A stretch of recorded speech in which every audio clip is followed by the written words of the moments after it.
ওই যে গতকাল যে দৌলদিয়া ঘাটে যে বাস ডুবে গেল, এটা কিন্তু একদম নদীর কিনারে ডুবেছে। সেখানেই ডুবুরিরা বলল এই বাসটা আমরা পেয়েছি ৬০ ফিট গভীরে, মানে ৬ তলা বিল্ডিং সমান নিচে চলে গেছে। কত মানুষ দুনিয়া থেকে বিদায় হলো। একটা ছোট্ট বাচ্চা সে কাঁদছে আর বলছে, বাসের জানালা দিয়ে আমার মা আমাকে বাহিরে ধাক্কা দিয়ে পাঠিয়ে দিয়েছে, আমি কোনোভাবে বেঁচে ফিরলাম, তবে আমি আমার মাকে তো আর দেখতে পেলাম না, আমি আমার মায়ের লাশটাও তো আর দেখতে পেলাম না।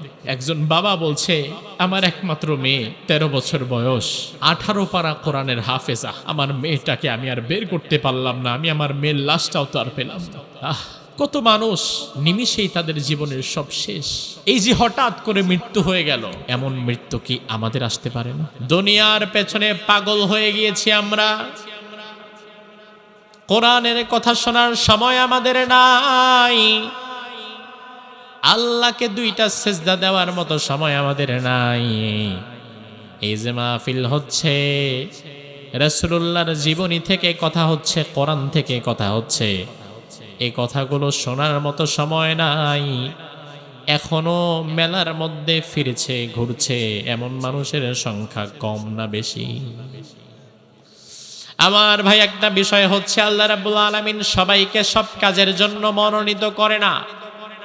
এই মাহফিলে হয়তো এমন লোক আপনি পাবেন যার বাড়ি আধা মাইল, 1 মাইল, 2 মাইল দূরে, 2-4 মাইল দূর থেকে এসে কোরআনের কথা শোনার জন্য বসে গেছে।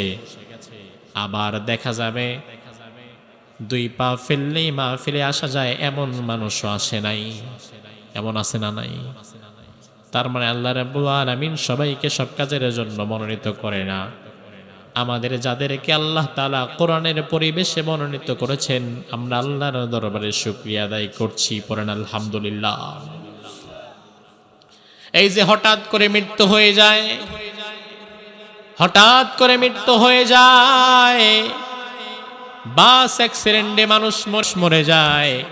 কত যুবক এই 1 সপ্তাহের মধ্যে বাইক অ্যাক্সিডেন্টে মরে গিয়েছে, তার কোনো হিসাব নাই।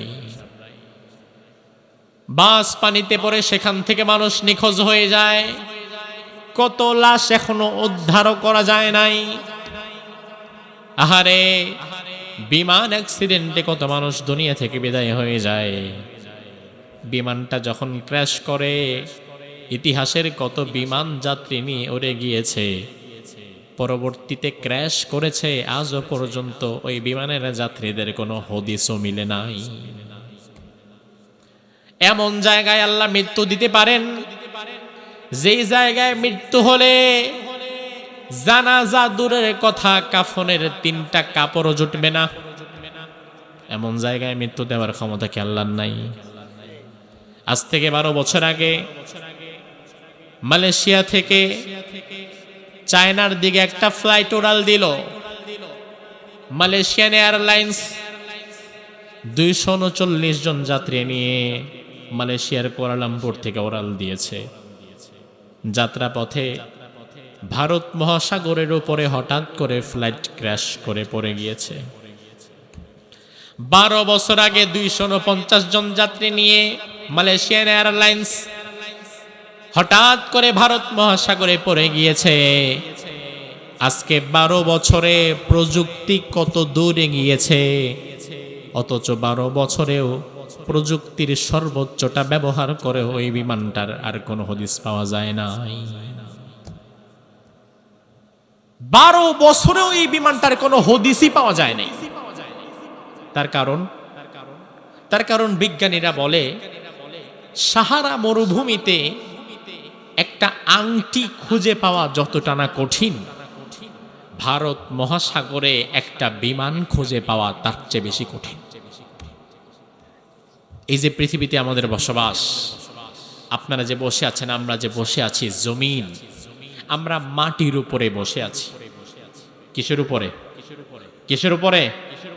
মাটির উপরে। আচ্ছা বলেন তো, এই জমিনে মাটি বেশি না পানি বেশি? কি বেশি? কয় ভাগ? মাশাআল্লাহ।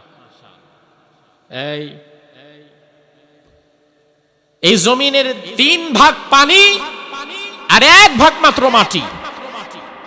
এতেই আপনি ডানে বামে যেদিকে তাকান মাটির কোনো অভাব নাই। গোটা পৃথিবীতে কত মাটি, কত জমিন, তবু এটা মাত্র 1 ভাগ, আর পানি হচ্ছে 3 ভাগ। গোটা পৃথিবীর সর্বোচ্চ পাহাড় যেটা, ওই পাহাড়ের নাম হচ্ছে এভারেস্ট। কি নাম? এভারেস্ট। মাউন্ট এভারেস্টের সর্বোচ্চ চূড়া, সেই সর্বোচ্চ চূড়ার উচ্চতা হচ্ছে 29,000 ফিট। 29,000 ফিট মাউন্ট এভারেস্টের সর্বোচ্চ চূড়া। প্রশান্ত মহাসাগর বলতে একটা সাগর আছে, নাম শুনেছেন তো? ওই প্রশান্ত মহাসাগরের সর্বোচ্চ গভীরতম জায়গার নাম হচ্ছে মারিয়ানা ট্রেঞ্চ। ওই মারিয়ানা ট্রেঞ্চের গভীরতা 36,000 ফিট। করেন না, কত হাজার? তার মানে গোটা মাউন্ট এভারেস্ট পাহাড়কে যদি আপনি প্রশান্ত মহাসাগরের মধ্যে ডুবিয়ে দেন, পুরা পাহাড়টা ডুবে গিয়ে উপরে পানি উঠে থাকবে আরো 7,000 ফিট। কয় হাজার ফিট? 7,000 ফিট। মানে বোঝেন, আমরা যখন ঢাকা থেকে চট্টগ্রামে যাই, কক্সবাজার যাই, যদি ফ্লাইটে যাই, এই ডোমেস্টিক ফ্লাইটগুলো স্বাভাবিকত 6 থেকে 7,000 ফিট উচ্চতায় চলাচল করে। 4 থেকে 5,000 ফিট উচ্চতায় উঠলে যে খালি চোখে যে আসমান আমরা যেটা দেখি, এটি মেঘমালার এই স্তরকে ক্রস করে যায়। 4-5 হাজার ফিট উপরে উঠলে এই মেঘমালার স্তরকে ক্রস করে একটা বিমান উপরে চলে যেতে পারে। আর সেখানে 7,000 ফিট মাউন্ট এভারেস্টকে আপনি প্রশান্ত মহাসাগরের মধ্যে ডুবিয়ে দিলে উপরে আরো 7,000 ফিট পানি থাকবে। তাহলে সাগরে কি পরিমাণ পানি আল্লাহ তাআলা রেখেছেন। ওই যে গতকাল যে দৌলতদিয়া ঘাটে যে বাস ডুবে গেল, এটা কিন্তু একদম নদীর কিনারে ডুবেছে, একদম ধারে ধারে কাছে। সেখানেই ডুবুরিরা বলল এই বাসটা আমরা পেয়েছি 60 ফিট গভীরে, মানে 6 তলা বিল্ডিং সমান নিচে চলে গেছে। একদম নদীর কিনারে 6 তলা বিল্ডিং সমান নিচে চলে গেছে বাস। তাইলে বোঝেন পানির গভীরতা কত বেশি।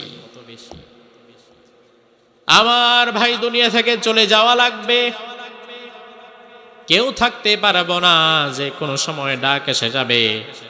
আমরা আজকের মাহফিল থেকে দোয়া করি, আল্লাহ এই চলমান ঈদের আগে পরে মিলিয়ে যত মানুষ দুনিয়া থেকে বিদায় হয়েছে, বাস ডুবে গিয়ে, 2 লঞ্চের মাঝে চাপা খেয়ে, বাইক অ্যাক্সিডেন্টে, কার অ্যাক্সিডেন্টে, ট্রেন অ্যাক্সিডেন্টে যত হাজার হাজার মানুষ দুনিয়া থেকে বিদায় হয়ে গিয়েছে, ঈমানের ভিত্তিতে তুমি তাদেরকে নাজাত দান করে দিও।